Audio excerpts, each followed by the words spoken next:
बिस्मिल्लाहिर्रहमानिर्रहीम। आज का जो हमारा टॉपिक है ये है problem number 2, chapter number 7, admission of partner. पिछली प्रॉब्लम आप लोगों ने देख ली होगी, जो प्रॉब्लम नंबर 1 थी। अब बहुत सिंपल थी और ये भी बिल्कुल सिंपल सी है। तो आइए हम इसको स्टार्ट कर लेते हैं।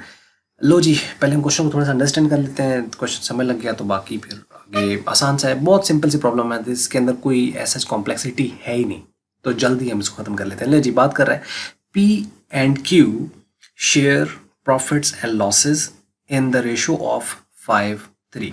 यानी 2 पर्सन है, वो इस रेशो में अपने प्रॉफिट लॉस को शेयर कर लें। मतलब यहाँ पता चला 2 लोग हैं और वो ये रेशो ले रहे हैं। They admit R into partnership. उन्होंने आर को जो है वो पार्टनरशिप में इन किया है। मीन्स क्या, एक नया बंदा है, a new partner is admitted into the partnership, that's R. ठीक है। R brings in ₹100,000 as capital and ₹30,000 as goodwill. R जो है, जो कि न्यू पर्सन है, द न्यू पार्टनर है, वो 1 लाख रुपया कैपिटल लेकर आ रहा है और 30,000 गुडविल लेकर आ रहा है। और यूजुअली आपको पता है कि जब एक नया पार्टनर इन होता है तो वो एग्जिस्टिंग पार्टनर के चूंकि प्रॉफिट्स शेयर करता है, तो उसके लिए फिर वो कुछ कैश पे करता है और वो कैश एक्चुअल में गुडविल होती है, यानी गुडविल का नाम होता है। तो यही हुआ कि 1 लाख तो वो अपनी इन्वेस्टमेंट लेके आया। वो अपना बता रहा है कि ठीक है जी, आप लोगों ने भी इन्वेस्ट किया हुआ है तो मैं भी इन्वेस्ट कर रहा हूँ 1 लाख रुपया। और बाकी चूंकि आप लोगों की मेहनत है, आपने मेहनत की और मैं चलते कारोबार में इन हुआ हूँ, तो मैं आपको एक्स्ट्रा जो है वो 30,000 पे कर रहा हूँ। जो आप लोगों की एफर्ट्स थी, जो मैंने पहले नहीं की, लेकिन बेनिफिट मैं आप लोगों के साथ ही लूँगा, तो लिहाजा मैं आपको एक्स्ट्रा 30,000 पे कर रहा हूँ because of your efforts, and that is the goodwill.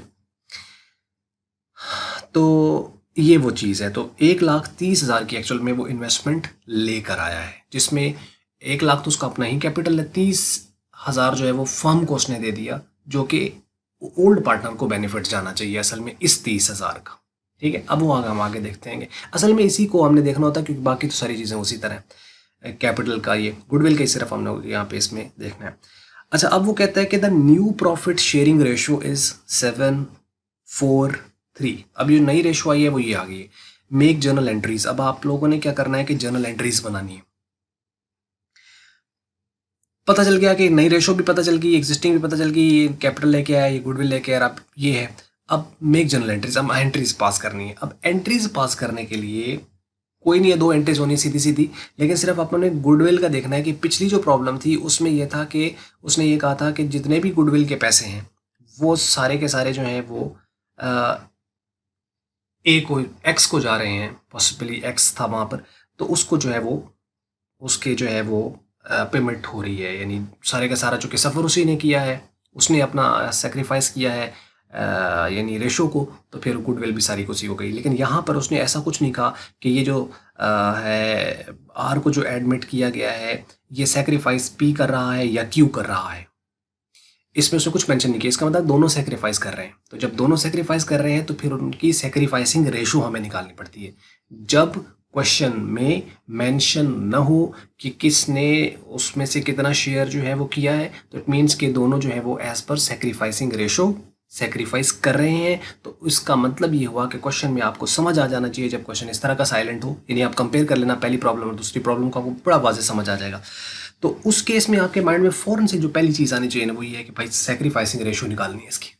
ये पहले ही माइंड में, जैसे आपने देखो क्वेश्चन साइलेंट है, फ़ौरन से अंदर आपकी बत्ती जो है ना दिमाग की ऑन हो जानी चाहिए और आपको पता चल जाना चाहिए, ओ अच्छा इसके अंदर तो हमें सेक्रीफाइसिंग रेशो निकालनी है। अब सेक्रीफाइसिंग रेशो निकालनी है। अब अगला सवाल पैदा होता है कि सेक्रीफाइसिंग रेशो निकालनी कैसे। तो देयर इज़ नो प्रॉब्लम, वो आपने पिछले लेक्चर्स में सीखा हुआ है कि हम ओल्ड रेशो में से न्यू रेशो को माइनस करते हैं। ओल्ड रेशो में से न्यू रेशो को माइनस करते हैं तो हमारे पास सेक्रीफाइसिंग रेशो आ जाती है। तो जितने पार्टनर्स होंगे उन सब की सेक्रीफाइसिंग रेशो निकलेगी। अब यहाँ 2 है तो 2 की हम निकालेंगे, 3 होते तो हम 3 के हिसाब से करते। सही, कुछ नहीं है। Old ratio minus new ratio और उसके बाद एलसीएम लेकर उसको सॉल्व कर देना, तो आपके पास जो है वो सेक्रीफाइसिंग रेशो पहले पार्टनर की भी निकल आएगी, फिर दूसरे पार्टनर की भी निकल आएगी। तो जब सेक्रीफाइसिंग रेशो आ जाएगी तो वो हमें हेल्प करेगी इस गुडविल को डिवाइड करने में उस सेक्रीफाइसिंग रेशो के मुताबिक। अब थोड़ा सा इसको देख लेते हैं कैलकुलेशन हुई कैसे। देखो ये थी उनकी ओल्ड रेशो 5:3, इन दोनों का हम इस रेशो का क्या करते हैं, सम करते हैं। तो ये 5 + 3 8 हो गया। तो इसका मतलब पहले की जो रेशो थी वो 5/8 थी, यानी अगर टोटल शेयर 8 था तो 8 में से 5 पी ले रहा था और 8 में से 3 जो शेयर था वो क्यू ले रहा था। सो 5/8 और 3/8, 3/8, ठीक है। और न्यू रेशो वो उसने यहाँ पे दे रखी है। अब न्यू रेशोज ये हैं, इन तीनों का हम सम करेंगे। तो ये 7 और 3 10 और 4 14, तो यानी 14 हो गया। तो अब ए की क्या बनेगी 7/14 और बी की क्या बनेगी 4/14। तो आपने क्या कर दिया, old ratio minus new ratio आपकी 7/14 है, ये इसमें से माइनस कर दिया, और इसकी 4/14 है वो माइनस कर दिया। अब आप एलसीएम लेंगे। अब यू नो कि एलसीएम आप कैसे लेते हैं। अब ये मुझे मेरा ख्याल में समझाने की जरूरत नहीं कि 56 कैसे आया। If you don't know then you can search on the YouTube, even you can see any transcript and from there you can see that how this amount came into being. तो 56, अब ये जो 56 आया है हमने इस वैल्यू पे divide करना है। तो 7 ज़ार 56, तो जो रिजल्ट आएगा 7 उसको हमने इस वाले से मल्टीप्लाई करना है। तो 7 5 ज़ार 35, 14 4 ज़ार 56, सो 14 7 ज़ार 28, सो 35 - 28/56, तो माइनस किया तो ये 7 आ गया, नीचे 56 आ गया, तो यानी 7/56 आ गया। सिमिलरली यहाँ पे क्यू सेक्रीफाइसिंग रेशो जो है वो यहाँ पे एलसीएम उसी तरह 56 आ गया। कैलकुलेशंस की 21 - 16, तो 5/56। जब ये नीचे वाला डिनोमिनेटर रेशो में सेम हो तो हम इसको इग्नोर कर देते हैं, सिर्फ ये ऊपर वाले लिखते हैं, यानी 7/5, तो यही लिखा जाएगा। तो बस यही इनकी सेक्रीफाइसिंग रेशो है। तो हम ये कहेंगे सो goodwill will be shared between P and Q in ratio 7/5 के रेशो में शेयर होगी। जबकि इसका भी हम सम करेंगे ऑब्वियसली, क्योंकि 7 5 हो गया 12, तो 7/12 जो है वो P शेयर करेगा 30,000 का, और 5/12 जो है वो Q शेयर करेगा 30,000 का। ठीक हो गया। एंट्रीज वही हैं जो पिछली प्रॉब्लम में थी, कोई प्रॉब्लम ही नहीं है। देखो सीधी सीधी बात है। अब आ जाते हैं हम जरा एंट्री पर। क्या लेके आया यार 1 लाख रुपया, तो 1 लाख क्या है कैपिटल, तो कैपिटल क्या होता है क्रेडिट होता है। तो हम क्या करेंगे, कैपिटल को क्रेडिट करेंगे। 30,000 ये गुडविल है, ये कैश ही आया है, यानी बैंक में ही है इसको पैसे आए हैं। तो लेकिन किस फॉर्म में है, गुडविल की फॉर्म में, और ये फर्म के ऊपर लाइबिलिटी है जब तक ये लाइबिलिटी फर्म पे नहीं करती एग्जिस्टिंग पार्टनर को। तो ये भी लाइबिलिटी है, तो ये भी क्रेडिट होगी। तो हम क्या करेंगे कि 1 लाख जो है आर्स कैपिटल क्रेडिट होगा, और 30,000 फर्म पर लाइबिलिटी है ये भी क्रेडिट होगी। और इसी वजह से मैं कहता हूँ कि प्रीमियम फॉर गुडविल लिखा जाता है, ना कि गुडविल लिखा जाए, क्योंकि बाज़ अगर कुछ किताबों में, अक्सर वाली किताबों में गुडविल लिखा होता है तो उससे ये कन्फ्यूजन होती है गुडविल तो एसेट होता है, तो यहाँ ये क्रेडिट क्यों हो रहा है। क्योंकि हम लोगों ने कॉमनली फर्स्ट ईयर में भी हमने याद किया होता था कि गुडविल क्या होता है, तो फॉरन किसी से पूछे गुडविल क्या होता है तो वो फॉरन उसके माइंड में याद गुडविल एसेट होता है जी। तो यहाँ फिर जब वो देखता है तो उसको एंट्री में समझ नहीं आती कि गुडविल तो यार एसेट होता है, तो ये लाइबिलिटी साइड पे क्यों आ रहा है, यू नो। तो ये जो प्रीमियम, इस वजह से हमें इसको लिखा जाता है कि this is a premium for the goodwill, so that's why we are just crediting it. हम इसको क्रेडिट क्यों कर रहे हैं, क्योंकि ये लाइबिलिटी है, सो दैट्स व्हाई।